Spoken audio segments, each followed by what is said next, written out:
ताज्या बातम्यांसाठी ABP माझाला subscribe करा आणि बेल आयकॉन प्रेस करा।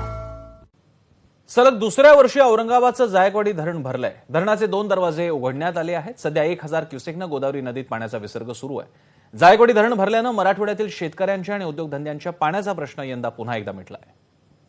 बातमी आनंदाची आहे। आशिया खंडातलं सगळ्यात मोठं मातीचं धरण असलेलं जायकवाडी धरण नाथसागर हा 97.74% भरलाय आणि त्यामुळे या धरणाचे 2 दरवाजे या ठिकाणी उघडण्यात आलेले आहेत। अर्ध्या फुटाने हे 2 दरवाजे आहेत ते उघडण्यात आलेले आहेत।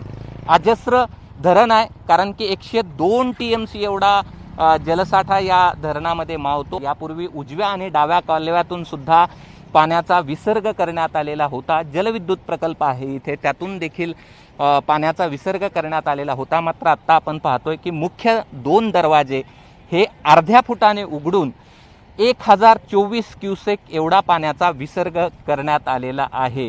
ही अत्यंत आनंदाची बातमी आहे जालन्यासाठी, हिंगोलीसाठी, नांदेडसाठी, परभणीसाठी, कारण की बीडसाठी या सगळ्या धरणातून पाणी या जिल्ह्याला पोहोचणार आहे आणि त्यामुळे गोदापात्राच्या काठावरची जे लोक आहेत त्यांना देखील सतर्कतेचा इशारा देण्यात आलेला आहे। कारण की आता 2 दरवाजे उघडलेले आहेत।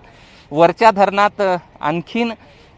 धरण क्षेत्रात जर आणखीन पाऊस झाला तर या ठिकाणी तिथून देखील पाणी वाढलं तर आणखीन दरवाजे उघडण्याची शक्यता आहे।